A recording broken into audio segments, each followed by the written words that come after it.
Alright guys, welcome back. I'm doing this video on my birthday, and as basically a party favor from me to you guys, I'm giving you my top 10 favorite movies of all time. Now, I actually thought about, do I want to wear something a little nicer since this is my top 10? But you know what, I've rocked this Captain America shirt for the entire list. I think this Captain America shirt has just become a part of me. So, without further ado, let's just hop into it. These are my top 10 favorite movies of all time.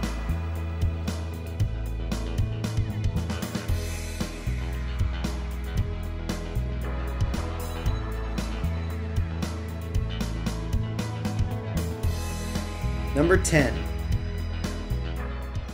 WALL-E. In my opinion, the best non-Toy Story Pixar movie out there, and the best movie of the last decade, from 2000 to 2009. There is so much to admire about this movie. The sound design, the first act of the movie being told with no dialogue, or little dialogue, the incredible score by Thomas Newman, the beautiful post-apocalyptic look for it, the comedic gags, but I love this movie for some more personal reasons when it came out. I've told this story before, but if you're new to the channel, I've been on an anti-animation phase in my teen years ever since I saw Chicken Little. Like, I just refused to watch animated movies because I thought, oh, they're just dumb kids movies. And this movie proved that, no, animated movies, no matter if they're hand-drawn or CG, can be works of art. The first act of this movie definitely proves that. And I was also going through a really lonely phase in my life, and this movie just kind of brought a spark of joy to my life. And for that, it's just constantly stuck around as one of my all-time favorite movies. And when making this list, I was actually surprised myself that this was at number 10, but I love this movie. Number 9. Aliens. How the hell do you top Ridley Scott's sci-fi horror classic, Alien? Well, you put an S at the end, bring in James Cameron, and you get one of the greatest sequels of all time, Alien. This was his very next movie right after the Terminator, and it showed that James Cameron could do whatever he wanted. He had that much staying power. Because Aliens does what a sequel should do. It expands the story and does something new while still feeling very familiar. If you really watch Alien and Aliens back to back, they kind of follow the same beats, except what Aliens does is bring in the action element to it, and adds more aliens. It gives us great new characters, it expands the science of how the xenomorphs function, and even though it's an action movie, it still has a horror element to it. Sigourney Weaver in this movie is incredible, so good that she got nominated for an Academy Award for her performance, and even though she didn't win, the fact that she got nominated for Best Actress in a science fiction action movie is groundbreaking in itself. The first time I saw this movie was on DVD. I got this movie on DVD for my birthday just a few months after Aliens vs. Predator Requiem came out. And after I got back from school that one day, I immediately watched Aliens, and I kid you not, once I finished watching Aliens, I immediately watched it all over again. So I spent 5 hours watching Aliens twice. That's how much I love this movie. Number 8. King Kong. You knew this movie had to pop up somewhere, and outside the fact that I'm a big monster guy, this movie definitely left an impression on me when I first saw it. I had seen a lot of the Godzilla movies before seeing King Kong, so this was a very unique monster movie to me. And it's such a groundbreaking movie when you put into context the fact that it came out almost 90 years ago. The stop-motion animation by Willis O'Brien is outstanding.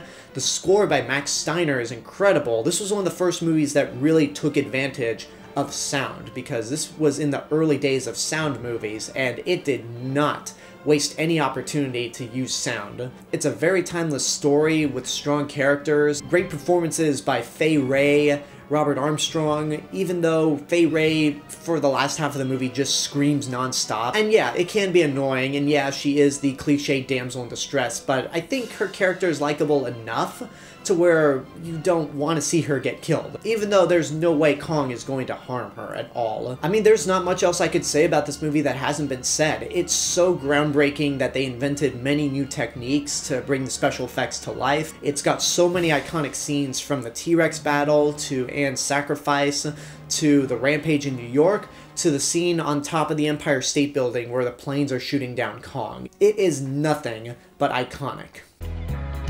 Number 7.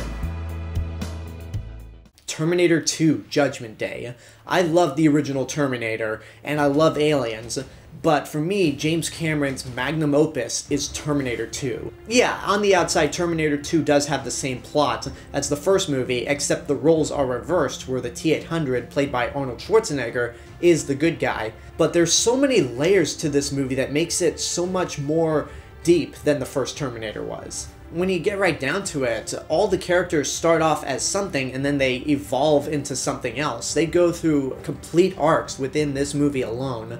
Because Sarah Connor goes from somebody who's completely paranoid about the future to somebody who's more optimistic.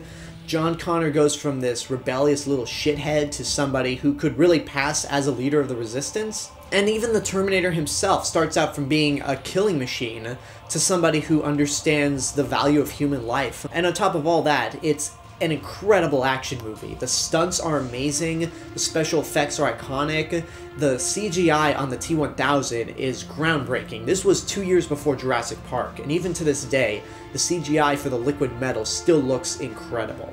This is one of those very rare moments where a sequel to a low-budget film is given all the money in the world, which normally doesn't mean better, but James Cameron and the rest of the team still had that same creative spark from the first movie, proving that if you have that spark, bigger can be better. And the result is the best action movie ever made, Terminator 2. Number 6. Rear Window.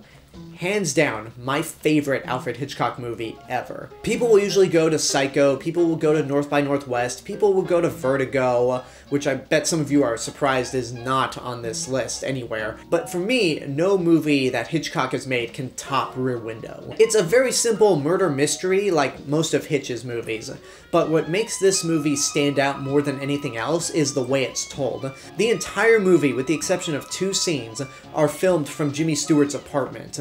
You feel like you are in this apartment with these characters as they are trying to figure out this murder mystery, and even though it takes place within this apartment building, you still get interesting and complete stories from all the people that our main character is looking at, and it's got such a great attention to detail. There's no score throughout except for the opening credits. All the music you hear is through the main character's radio. It's got great performances from Jimmy Stewart, Grace Kelly, Thelma Ritter, and Raymond Burr, who Raymond Burr in this movie is just so creepy. He is just a monster of a character, and you feel very nervous whenever he's around. If I could show only one movie to somebody who's never seen a film from classic Hollywood, or the pre-Jaws days of Hollywood, then Rear Window is my pick. It is just excellent on all accounts.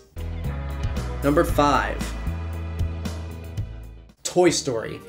My favorite animated movie of all time, and one of my earliest experiences of going to see a movie in the theater. This movie is just groundbreaking on all accounts. For one, it's the first CG animated movie. Sure, by today's standards, and given how technology has come so far, the animation on the humans and the organic stuff doesn't look good, which is why they made the movie about toys, but it's also got a great story, great characters. Tom Hanks and Tim Allen work great together as Woody and Buzz.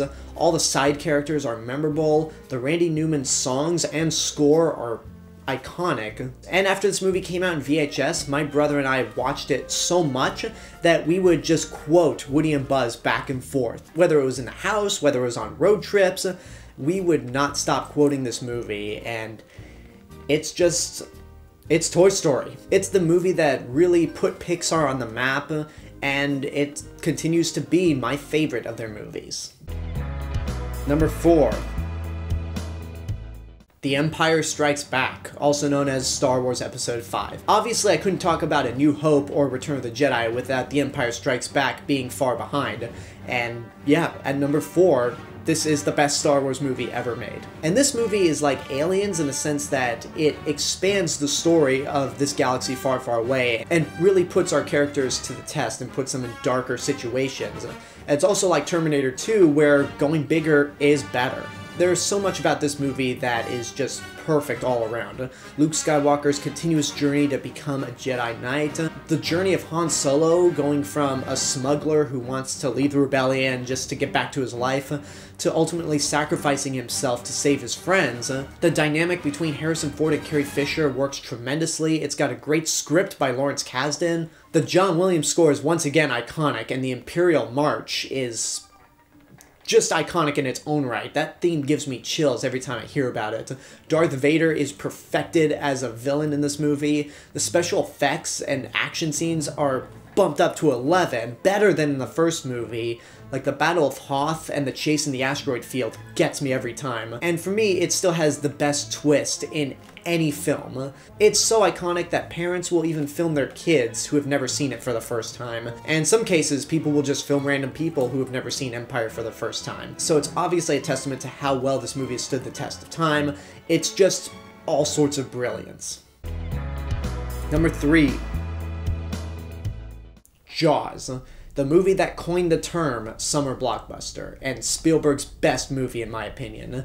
It's so funny when you look at the production of this film, it could have easily been something else. If that shark had worked, I don't think Jaws would have been as scary as it ended up being. For the 2 people out there that don't know this story, the shark would not work most of the time throughout this movie, so Spielberg had to shoot around the shark, ultimately leading to the decision to make the camera the shark's point of view. And that, combined with the John Williams score, creates probably the scariest movie ever. This is a movie that made people scared to go in the ocean. Some people were even scared to take baths. When I saw this movie for the first time at 8 years old, I was scared that a shark was gonna come out from underneath the bed and just grab me and bring me under. That's how much this movie has scared me since I've seen it as a kid. And it really makes me sad that there's some people that don't count Jaws as a horror movie, because you don't have a movie scare people from going into the ocean, sometimes forever, and not call it a horror movie. It is by definition a horror movie because of that. But outside of the horror elements, it's also a very human story. The characters are great, ranging from Roy Scheider's Chief Brody, Robert Shaw's Quint, Richard Dreyfuss's Hooper. They all have fantastic chemistry with each other. The script is great. The humor actually works very well and doesn't take away from the horror elements. And it's just one of the best movies ever made. I adore Jaws. Number 2. Godzilla. You knew I had to talk about Godzilla somewhere, and you probably knew, considering how much I love Godzilla, that this was going to be in the top 10. But yeah, Godzilla is my second favorite movie of all time. I love King Kong for its groundbreaking visual effects and just timeless story, but what makes Godzilla work for me even more is that it's a monster movie taken seriously. At the time Godzilla came out, there were a ton of movies coming out about the dangers of nuclear weapons, but what makes Godzilla stand out more than the others is the fact that this was made in Japan by people who were the only victims of the nuclear bomb. And the decision to make Godzilla himself a metaphor for the bombings of Hiroshima and Nagasaki works to the film's drama. The first version of this movie I saw was Godzilla King of the Monsters, the American version, and it wasn't one of my favorite Godzilla movies. And then I saw the original Japanese version 15 years ago on the film's 50th anniversary, and it horrified me. Like, this is a version of Godzilla I had never seen before. I really got sucked into the drama. A lot of the characters go through complex decisions, especially Emiko and Dr. Serizawa. The score by Akira Ifukube is fantastic.